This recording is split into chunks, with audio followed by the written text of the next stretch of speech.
Hey, I'm Amar. And I'm Matthew. And this is Our Side of the Coin. Alright, so the question is, how useful are standardized tests and should schools still use them in order to gauge how well students are performing? Go ahead, go first. My opinion is that they're not useful. I say that they're useful some of the times. Because, okay, so I'll just go ahead and jump into it. So what I'm saying is that I think the primary argument why they're useful is because they help us set a numerical quantitative benchmark against where other students place. Okay, see, that is true, but a test, it should represent your ability. And the standardized test doesn't really represent your ability to do skills, in the real world. And that's what school is supposed to be about. It represents your hard work. It represents your hard work for a meaningless thing. No, because here's the thing, right? On the SAT, okay, let's take the SATs for example. We got PSATs tomorrow. Yeah. Okay? You got reading, you got writing, you got math, and you got math with calculator. But you've got all of those things in a very specific format, in a very specific way it's taught. But that's not going to be applicable anywhere else. But it still got the base. The reason they word it like that is to trip up their students. Exactly. They're trying to weed out who can't comprehend it, who hasn't studied for it. They're trying to weed out people with bad habits. Are they? But does failing the PSAT mean you're bad at school? I don't think so. Because the SAT doesn't represent the real world, and school should represent the real world. Because that's why we already know school doesn't represent the real world. Well, that's our first problem then. Where are you going to use calculus as a doctor? Where are you going to use is there calculus literature on the as a programmer? What? Is there calculus on the SAT? No, there's not calc on the SAT. Okay. But I'm just saying in general from school. Yeah. School being kind of not very applicable. Now they're coming out with training schools and stuff where they're teaching kids first hands-on stuff, but that doesn't help people who are planning on specializing in IT, in medicine, in engineering, right? That's for people who are planning to go into the workforce right after high school. Yeah. But the workforce, they're not going to ask you a question if you're going to be an engineer. It's okay, and now this and that. They're not going to ask you it in a generalized, standard format, so specific. You're not going to use it anywhere.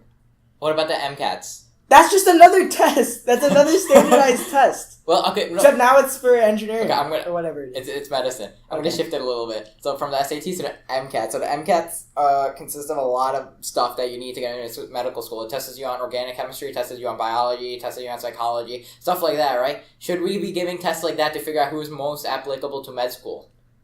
Okay, so you should be, I guess, if you're making a test for who should be into med school, what are their criterion? Who would you not want to be in med school? Somebody the biggest thing with the medicine is that it's highly academic. The field is very rigorous, right? So you obviously want to weed out people who can't keep up with the workload. That's number one. Because people who can keep up with the workload, despite their skills, right? As long as they're interested in medicine, despite their lack of skills wherever it might be, if they have a good work attitude, they can eventually learn it. But it might take longer, but they can learn it, The thing is, with the SATs and colleges and stuff, you go to college to learn, right? Do you though? What do you learn in college? Now we're in high school, how to do your field. If you're gonna take do we learn how to do our stuff right now? I mean, we're learning. If I'm in physics, I learn how to do physics. Well, yeah, but everything else. Yeah, if I learn how to do literature math, and physics, I'm doing math. If I'm learning how to do literature, I'm doing literature. But are you pursuing a career in literature? No. Okay, so why is that useful? Well, it's not useful. But if I'm going to go to college, I'm not going to major in something I don't want to do. All right, I want to be a software engineer, so I'm going to major in computer science. Right, but don't colleges make you take a base course so everybody? But those are for if your high school did a bad job in teaching you basics. Okay, right? Then I guess. So I feel like they're irrelevant. But then I guess it takes us back to the SATs though, because that's asking. This is my point with the SAT is that I got a bad score. That means I need to learn. So you're going to shut me off of the source to learn because I don't know it. That's why I'm going to college. No, because you don't deserve to be with the higher tier. I don't know how to do it. I want to learn, but I can't because I don't know. You need to learn. It's like a catch-22. How am I supposed to learn? What do a lot of people do? They teach themselves. I'm studying for the SATs. What do? I teach myself. If I could teach myself, then why would I go to college in the first place? If I could teach myself all the skills required to be a doctor, then why would I go to college and be a doctor? Not necessarily teachers. Well, that's for qualifications. College is to qualify that. I can teach myself how to do. I can teach myself how to do a transplant, right? Yeah, but you're not qualified to do it. But I'm not qualified to do it. So does that mean if somebody needs a transplant, I'm the only one who knows how to do it around? Let's say there's no heart surgeon. Should I be doing it? and there's a doctor next to me, Yeah. but he doesn't know how to do a heart transplant because he never specialized in that. Should I be doing it even though I'm not a doctor? Well, I mean, you're the most qualified person. But I'm not qualified. I just know how to do it. That if you could prove that you know how to do it, then you should do it, I guess. But how do you prove it in that situation? I get what you're saying. You prove it with qualification. So then, in that case, a standardized test should be for, like, it should be after you're done with the course, not before. Like, I'm taking the SAT so I can get into a good college. But that's I should be taking the SAT after I'm done with college to see how well I am for the workforce. That's what MCAT's for. That's what stuff is okay, like that. Right? Okay, I can see that. Right? Maybe, like, in a profession, to make sure you're certified to be a professional, you should take the standardized test. But I'm taking the SAT because I want to go to college to learn how to be a professional. Okay, but how do you suggest in places, especially more prestigious places, Harvard and such, like... I don't see why we need such, like, that sort of requirement to go to school. Like, maybe it should be, like, based off of potential. How do you measure potential? Right, yeah, exactly. So this is, right now, I think this is the best thing we have next to measuring potential. We see other countries, Sweden, am I correct? Sweden or Denmark doesn't do standardized testing, right? One of the European nations doesn't do standardized testing. Yeah. And they're one of the top, 3 school nations for education in the world. What makes them successful, though? I guess that's what we're trying to extract from here. Why don't we need the SATs? And if we still need the SATs, why do we need them? I feel like the SATs should be changed. Then, if it's supposed to be measuring potential, I don't think it's doing a very good job. Because all it's doing is measuring how good are you at answering the SAT's very specific style. Right, and the real world doesn't have specific styles that you learn. Like, when you go to college, it's not going to be a specific format. It's going to be applying your skills to a variety of different scenarios. I don't think that's necessarily true, because in college, it's lecture, notes, tests. Here's the first thing. We're not in college. Okay, so we don't know for sure. Yeah. Right, we're hypothetically speaking. But let's just say... Okay, so how do you suggest we format the SATs then? Can you make a test that... Because, like, maybe we should just leave it to the lottery. And it would be like... Then how do you advance those who are more advanced? The reason people go to Harvard, the reason people go to MIT, the reason people go to Princeton, they want to seek like minds themselves. The reason I came to Y-High, right? But the problem is that in all of those places, the already smart people are going to college to be more smart. Yeah. And then the people who want to try to be better. But are you trying to withhold? Sometimes, I read this somewhere, sometimes employers, what they do is that they'll train their top 10% way further than everybody else so that they can advance and make innovations. Now, if you're training your bottom 10%, maybe they'll catch up to your top 10% eventually, but now where's your company at? You're not making any innovations. But, I mean, we're not talking about a company. You can apply this. No, you can apply this. But then this the problem is, maybe the 10%, maybe the bottom 90% may or may not catch up, but you're not giving them the chance at all. It's just, you're not going to catch up because we're not going to let you into this college. It's been 18 years, right? How do you know that they wouldn't have caught up by now? How do you know they would have caught up by now? Like, we don't... The SATs, the reason SATs are there, puts pressure on the students. Not necessarily healthy pressure, but pressure, competition. Competition will weed out people who can't necessarily keep up. I feel like the SAT, we already have lots of pressure because there's a high school diploma exists. But what's the graduation rate? So maybe it should just be how good you are at high school. Why do we need a standardized test? So just test? GPA. What if just GPA, right? Is that what you're saying? Yeah. Just GPA. The problem with GPA, right? And I see this too because I use this tactic a lot. Is that teachers are willing to jump through hoops for certain people, right? They will help you out if you go to them, right? And I know, we can't help it. It's human nature. But right? then... They're opinionated. At that point... Especially in standards-based grading. I feel like, why shouldn't you be rewarded for being able to make connections and being able to... You should. Yeah. And there's nothing wrong with that. Yeah. But what I'm saying is that it's not always fair. I don't see why not. Okay, I can see why not.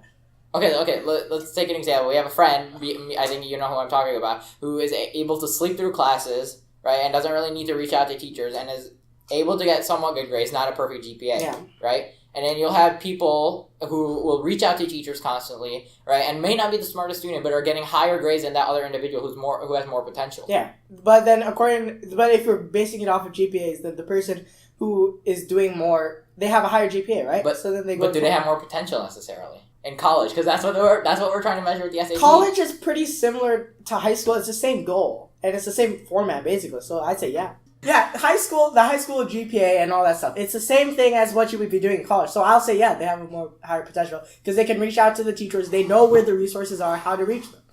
So, okay. Yeah. So then I the student should at, the student who is getting like an average GPA should work harder to try to make connections and raise their GPA because that's what's basing them when they get to college. But I feel like that's not enough to take it that way because yeah, you can measure your potential, but now you're measuring your potential of communication. What if? Don't we want to measure? What your if the potential SAT is part of your GPA? Like it's not like a limit. It's just like you have like an SAT, like you have a bunch of subjects, and then one of the subjects is the SAT, and that's what it's practically become though. When you think about it, what do you think? So like okay, we have 8 periods, right? Yeah. We have different classes, but our 9th class is essentially SATs. What do we do in our weekends are SAT. Yeah. Well, our evenings are SAT. Okay, my weekends are SAT. My evenings are sometimes SAT. Yeah. Tomorrow's a PSAT. What do you think I'm going to be doing tonight? Study. PSAT. Okay, yeah, but that's a whole different. If you want to apply to college, most colleges have an SAT cutoff. If you didn't get this score, you're not coming to this college. Yeah, and that's the point. And I feel like the SAT should be considered. You said, what if GPA isn't enough to measure potential? Fair enough. We'll add the SAT, but it's not. The SAT is your measure of potential currently. Because if you have a great GPA and you get like a score below the threshold in the SAT, the requirement is. Don't colleges do a cert for that. I know U of M. They say you have a 1430 cutoff, but they're gonna really reject a 4.5 GPA student from what like an IB school. I guess. Really? Yeah. If you get a 1410, they don't do that. They don't reject really? it. Like I know seniors last year, right, who went to U of M, they got like 1390, 1410, right, just below the SAT limit, but they had like 4.12, 3 whatever GPAs, and they got the IB diploma. I feel like yeah, but then at that point, we just make it like literally the way it's. Because that way, it's not very clear to students that that's how it works. It says on their website, like, this cutoff, then you're not getting in this college. If you want to make it, like, how that is, then you make the SAT. Okay, but it's not very clear either with your idea, right? You're saying we include it in and there's not really a... If I go into, like, my grade book online and I look at all the classes, then one of them will be SAT. And it's very clear that that's factored into my GPA because it's right there. Right, but do we really want that factored into our GPA? Yeah, because, according to my system, we're measuring potential off of that GPA. Okay, I guess my point was is that, do we really want that factored into our GPA? Because, okay, let's think about it like this, right? Let's say, what would you consider a 4.0 on the SAT, on a 4.0 scale GPA-wise? It's out of 1,500. 1,600. So I guess, like... 1,550 plus? 1,530 plus? 1,600 is a 4? I guess it'd just be like what it is, like the percentage, like a 93% or higher is an A. Okay, so you just do that math. But here's the impracticality of that. We already have math courses. Yeah. We already have reading courses. Yeah. Right. So why do we need an SAT course? Because that's where the quality of your school comes in. I think that's why you measure schools based on their average SAT scores, right? That's how we rank schools in Michigan. Their SAT scores. But the schools. So you're saying the school's job is to teach you the SAT. The school job, yeah, exactly. So why are we learning anything else? Why don't we just have like 8 hours a day SAT class and get it drilled into my head, and then I go to school and then I go to college and I have no idea what's going on. I'm not saying SAT should be the only factor while you're applying to college. I'm not saying that. Okay. Yeah, that's what you're making it sound like right now. I'm saying SAT should be coupled separately from your GPA. It should still be there though. Because that means that you're supposed to, learn your subjects regular. You're supposed to go to school regular, learn what you have your passion in, have your have weaknesses, have your strength. And then as a base mark for all the other schools, right, some schools offer an SAT course. Ours doesn't, but like ours props us in different ways, I'm sure. And even if we have to study on our own, it's not that big of a deal. It's just measuring the potential of each school. That's where colleges start looking at what school you went to, too. Okay. I like this, right? I think I'm agreeing with you. But it shouldn't be, like, the way it is, like, portrayed now, like, the way they're saying, it's like, this is the stuff you know. I feel like we should change that. This is a test for how good can you, like, school. Like what I'm saying, my problem with the SAT is just like, I just have to study the specific format, right? We literally make it, that is the test. There's a bunch of, like, guidelines and rules and stuff. And you have to study this, and that's how well you can follow directions. Isn't that why they sell books and stuff? Yeah, but that's not what the test, like if you ask somebody, like off in school, like, what's the SAT? Like, that's not what they're going to tell you. No, they're going to tell you it's a test that they need to take it to get into college. That's the truth. So, like, I feel like... What do you think the response would be? That's what the response is, and I guess that's an appropriate response for what the SAT is. Okay. I feel like I didn't say my point very well. Like, the SAT should, like, I guess we should just get rid of the connection from school entirely. Like, it shouldn't be like a math test or like a physics test or something like that. It should be like a thing by itself that you study for by itself, and that it doesn't show your ability to like how much you know. It's your ability to learn, like this random thing. No, I still think I get what you're saying, right? But I think that we need. I don't know. I need you to address this point. This is my thing, right? We need a benchmark. We need a solid numerical benchmark for colleges to look at, right? GPA, sure, but like some schools are easier. If I went to my local school, right, I could have easily became valedictorian, 4 point whatever GPA, right? Yeah. And in Y-High here, we don't do class rankings. Thank God we don't do class rankings. But we don't do class rankings, and instead, colleges look. Okay, he's taking this course, IB. Yeah. They rank you off that. Schools have different qualities. Colleges cannot just look at GPA. They need some sort of numerical benchmark. But why can't the numerical benchmark be the GPA? And then the GPA has like a bunch of stuff, because the GPA isn't just. We could make the GPA not just like the courses. Let me give you a hypothetical situation. We could include it in your GPA. We could include extracurriculars in your GPA. Okay. No, because here's the thing with the whole point of extracurriculars is that they show college that you can take initiative and do it on your own. As soon as you start grading extracurriculars, everybody has to do them. What's the point? There's nothing special. So now what are you going to do? To show colleges that you're different. The whole point of extracurriculars is school doesn't let you show your passions very well, right? We're clumped in. Colleges will look at our cumulative GPA. Okay, he's either good, he's bad, or cut off. Yeah. Right? Same thing, SAT. He's good, he's bad, cut off, right? The thing with extracurricular, and this is why University of Chicago got rid of their checking. They don't check for SATs anymore. University of Chicago is ranked number 2 nationally. You can check that later. Number 2 nationally is tied with Harvard. Yeah. Or I'm sorry. It's number. I just checked this today. It was like between like 3 and 5, right? Somewhere between there. I just checked this. It was U.S. News. You can Google it, the 2018 article. But University of Chicago does not ask for your SAT scores. Instead, what they require from you is your extracurricular. Now, here's the thing. Here's my thing with extracurriculars, and I don't know if this is applicable to everybody, but I'm going to say it from my experience. For HOSA, right? I do HOSA, Health Occupational Students of America.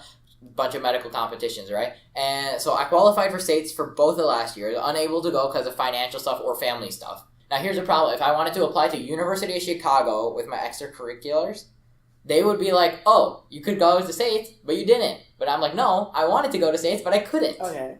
You know what I'm saying? Yeah. That's why we can't really factor extracurriculars into our GPA. Because it makes it nearly impossible. Like, I know that there's financial aid coming out now, but, like, sometimes you have family issues, right? Or sometimes something else pops up. If extracurriculars were graded, it wouldn't become an extracurricular. Okay. I guess maybe it wasn't a good idea, but I still don't see how it... That's why they have elective courses. That was the goal with elective courses. And then, but how does that factor into now we need, like, the SAT? You still haven't answered my point about numerical benchmarks. I feel like, why do we have 2 numerical benchmarks. We have your GPA and we have the SAT. Yeah. Yeah, but what I said about the GPA problem was that, okay, I don't think I clarified it. Let me give you an example. We have a student who goes to, for example, Woodhaven High School, right? Pretty good student there, taking about 4 or 5 AP courses, whatever, gets a 3.73 GPA, right? Comes to Y-High, takes 6 IB courses, right, at a significantly higher stressful environment with, like, CAS and stuff. Now he's getting a 3.2, 3.1 GPA. Well, I guess maybe then, like, the college should evaluate that in your application. You also have to remember colleges are accepting, some colleges, U of M, I don't know how many people they have, but like 8,000 people are like accepted this every year, some around that number, right? Thousands, we're talking about thousands of students applying. Colleges cannot sift through every single paper. Look, okay, for example, Harvard, right? 38,000 people applied to Harvard last year, only 2,000 get in, right? Do you think that they looked through all 38,000? Okay, I see the problem. I guess my point is, like, because it's just too arbitrary. Like, the SATs, it's too arbitrary. It's too arbitrary. I guess, yeah. It's just like a random number that's just... It's not necessarily random, though. It's not random, but... We already connected it to your work ethic, and we already connected it to your background. Well, not really, because it's your worth ethic. Ethic. I can't speak. I'm done. It's your worth ethic. It's worth. And it's It's how well you can study for the SAT, and that's not how you study for like school. That's because different schools do different things. I'm sure there are schools that set you up like the SATs. They give you a... Okay, for example, Math HL, right? When we study for Math HL, right, we get a... I don't know, sometimes we get worksheets or stuff. Sometimes we get examples. What normally most of us will do is we'll go into the textbook, we'll take problems. Then we're given the exam, which is worded way differently than the textbook is. The textbook is very straightforward. Okay, you know this skill set, you know this skill set, you know this skill set, right? Now we walk into the exam, it's completely worded differently, right? And you're asked to explain stuff that you knew how to do, but you couldn't necessarily explain, so to speak, right? Yeah. And basically that's the same thing as the SAT. No, it's not. In the SAT, you know how the questions are going to be formatted. You know what they're going to say. All you have to do is study every single different topic and every single way they do it. It's very formulaic. Yeah, okay, but... Which is the opposite of how it should be, like, in the real world. Things don't just go into boxes. So that doesn't entirely... Okay, see, the SAT is not how well you can learn. It's how well you can memorize. Memorize is not learn. I wouldn't say it's memorize. It's learning skills. It's memorizing the skills. And you're not applying the skills in unique and different ways, right? I see what you're saying. Yeah. The thing with that... Man. You're right. It'd be like there should be like a problem-solving test or something like that. Like, it should be tested differently. You're thinking like a lawyer school test. So what they do is they essentially ask students, it's like 10 questions, and they have like 6 hours to do these 10 questions. But it's way more than 10 questions. I'm sorry. I don't know. One of my cousins was explaining it, and I totally forgot because I'm not interested in law. But like, but one of the things was like they give you like very logical problems. So like, this happened, this happened, this happened, this happened, right? Plus this also happened at the same time. Deduce this. Yeah. Right? Is that what you're saying they should be doing? But you're under a time constraint. But I know, I guess what I'm thinking is more like how they interview computer programmers, where this is the task, do it.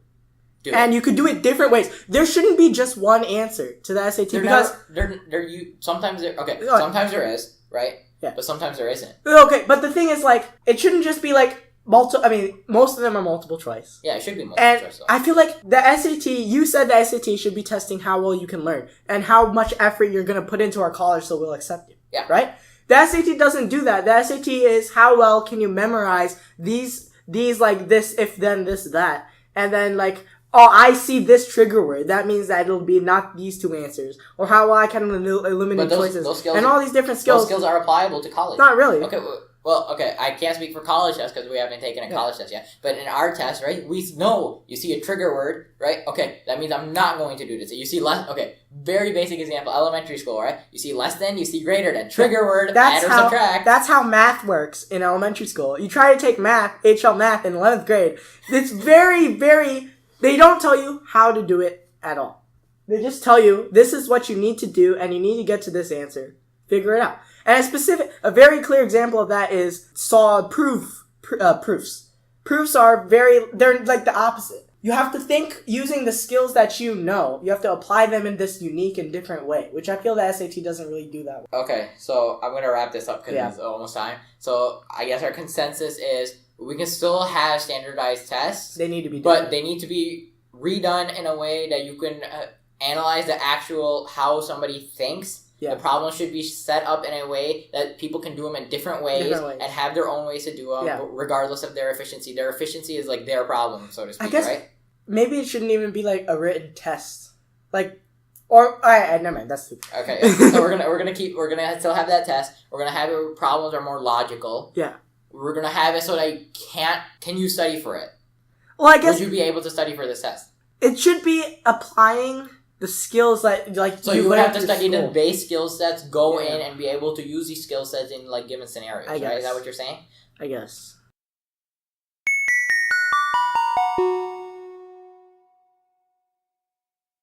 Where's the hit stop button? It's a yellow button.